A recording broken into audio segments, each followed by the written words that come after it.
বন্ধুরা, ওরচুস হেসেলে তোমাদের স্বাগত জানাই। আজ আমি গুড়ের পায়েস আমার বাড়িতে কিভাবে হয় তোমাদের সেটা করে দেখাবো। তোমরাও এইভাবে করবে, তারপর তোমরা আমাকে জানাবে তোমাদের কেমন লাগলো।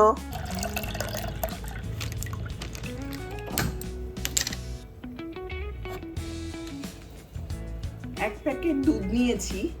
এই দুধে আমি 100 গ্রাম চাল দেব। দুধটা ফুটে উঠলে চালটা ভেজানো আছে ওটা দিয়ে দেব।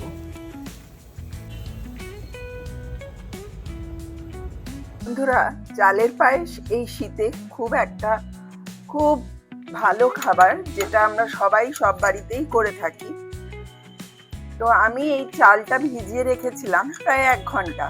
গোবিন্দভোগ চাল আমি 100 গ্রাম মতো দিয়েছি এক প্যাকেট দুধে।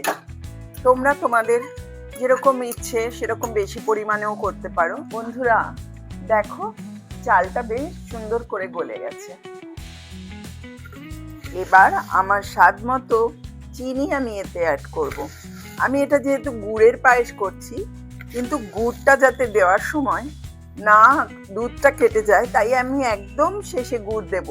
সেটাই একটা ট্রিক্স, কিভাবে গুড় দিলে চালের পায়েসটায় দুধটা না কেটে যায়। 1 চিমটি নুন দিই, যাতে মিষ্টিটা খুব ভালো ফিল করা যায়। আমি 2টো এলাচ থেতো করে নিয়েছি আর 4টে লবঙ্গ এতে দিয়ে দেব।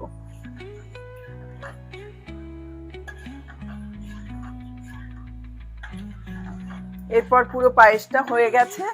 আমি শুধু গুড় অ্যাড করব এতে। আমি কিছু পেস্তা আর কাজু অ্যাড করছি। একদম শেষে কিশমিশ অ্যাড করব, নাহলে দুধটা কেটে যেতে পারে। আমি এই পায়েসে টেস্টের জন্য একটু আমুল দুধ অ্যাড করছি।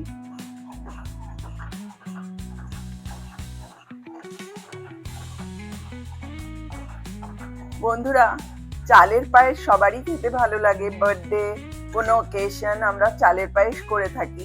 কিন্তু তোমরা একবার এই প্রসেসে চালের পায়েসটা করে দেখবে, খুব সুন্দর হয়। লাস্টে যে গুঁড়ো দুধটা অ্যাড করলাম, তাতে আরো সুন্দরভাবে এটা আরো ভালো লাগবে খেতে তোমাদের।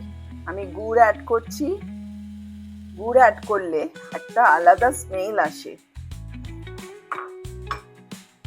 এবার আমি গ্যাসটা বন্ধ করে দিলাম, কেননা গুড় অ্যাড করার পর আর এটাকে বেশি নাড়াচাড়া করা যাবে না, তাহলে দুধটা কেটে যেতে পারে।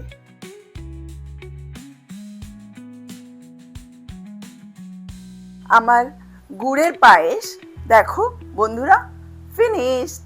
তোমরা কিন্তু এইভাবেই করে দেখবে এবার শীতে। লাইক, কমেন্ট আর সাবস্ক্রাইব করতে ভুলবে না।